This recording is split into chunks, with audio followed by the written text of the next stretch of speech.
Salah satu strategi bernegara Tiongkok yang patut ditiru di dalam negerinya adalah menyiapkan semua sarana digital online, internet, dan satelit untuk kebutuhan transaksi, sosial media, hingga navigasi jauh sebelum menyatakan dirinya sebagai global player di tahun 2013 dengan strategi kolonialisasi obor One Belt, One Road. Tiongkok menyiapkan negaranya jauh-jauh hari sebagai digital country. Sungguh, kita semua tahu bahwa ke depan, bahkan mulai saat ini, tata kelola dunia yang baru adalah dunia digital, digital ekonomi, digital payment, digital living, juga digital politik. Kita juga semua tahu bahwa kaum milenial, generasi Z atau Gen Z, dan generasi di bawahnya adalah generasi terkoneksi dengan digital atau disebut Gen Z, generasi connected. Saat ini, 65% populasi di Indonesia adalah mereka yang berusia di bawah 40 tahun. Dan kepada kalian, saya ingin berbicara di mana di tahun Pilpres 2024, populasi mereka yang di bawah 40 tahun mencapai hampir 70%-nya di Indonesia. Sahabat muda,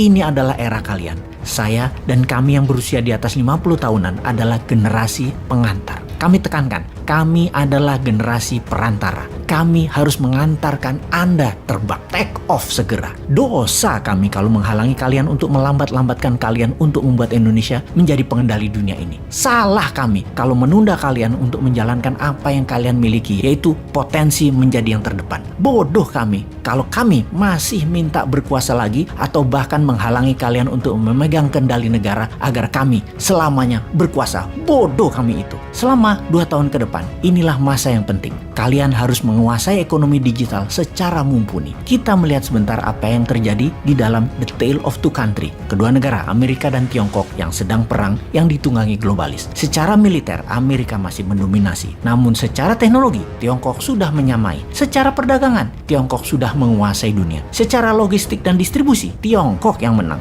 Uang, Wall Street, Tiongkok punya sendiri, dan Bosman sudah puluhan kali menulis dengan Hudsonian New Economic Model yang Tiongkok punya. Sosmed, informasi, apakah Amerika pemenangnya? Mungkin di dunia saat ini leading Amerika, tapi di Tiongkok, di dalam negerinya, Amerika tidak bisa sentuh sama sekali. Kita perhatikan list di bawah ini. Baidu adalah Google-nya Tiongkok. Alibaba adalah Amazon-nya Tiongkok. Didi Suching adalah Uber-nya Tiongkok. Baike adalah Wikipedia-nya Tiongkok. Niche adalah Instagram-nya Tiongkok. Weibo adalah Twitter-nya Tiongkok. Renren adalah Facebook-nya Tiongkok. WeChat adalah WA-nya Tiongkok. Youku adalah YouTube-nya Tiongkok. QQ adalah Gmail-nya Tiongkok. Sahabat muda, melihat hal ini ke depan, mari kita bangun platform digital itu semua, dan kali ini kita meminta pemerintah ikut turun tangan. Tiru apa yang Tiongkok lakukan untuk negaranya. Setelah kita membangun ratusan platform tadi, maka pemerintah dengan gagah berani harus melakukan apa yang sebuah negara revolusioner berani lakukan. Seperti Tiongkok setidaknya, atau meniru Nigeria yang telah meniru Tiongkok sejak 5 tahun yang lalu untuk punya digital platform sendiri. Kita kembali ke Tiongkok di dalam negaranya untuk melindungi swasta dan kepentingan nasionalnya dari serangan asing. Misalnya,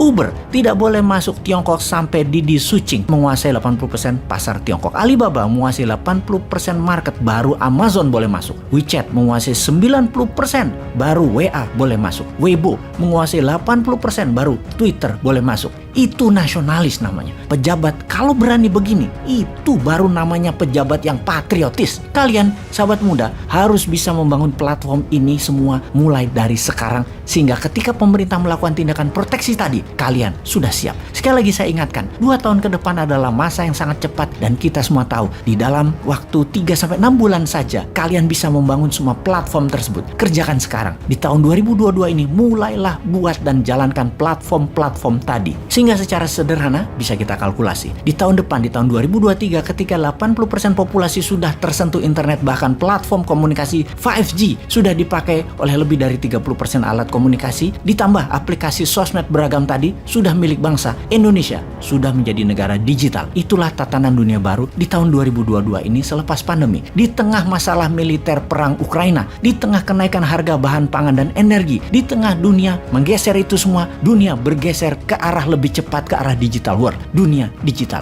Untuk itu, kita siap dengan digital ekonomi kita, siap dengan digital living. Tinggal satu langkah lagi ke depan bagi kalian, generasi milenial dan generasi Z. Di tahun 2023, mulailah bersiap untuk masuk ke era baru digital politik. Disinilah saya pribadi dan beberapa sahabat saya yang usianya di atas 50 tahunan ini menitipkan pesan. Wahai kalian, ambil alih dengan elegan semua hal digital mulai saat ini hingga seterusnya. Pastikan pemimpin bangsa ini ke depan usianya di tahun 2024 adalah mereka yang usianya di bawah 50 tahun pejabatnya yang terbanyak. Kalau perlu pilih pimpinan puncaknya milenial yang paham dunia anak muda dan digital. Juga pastikan pilih pemimpin yang merupakan darah baru yang segar. Jangan yang itu-itu lagi, baik namanya ataupun orangnya. Kalau yang itu-itu lagi atau orang di sekitarnya, pasti masih ada campur tangan penguasa lama dan oligark. Coret mereka semua itu. Generasi kalian milenial adalah pemimpinnya. Lupakan manusia pendosa semacam kami-kami ini.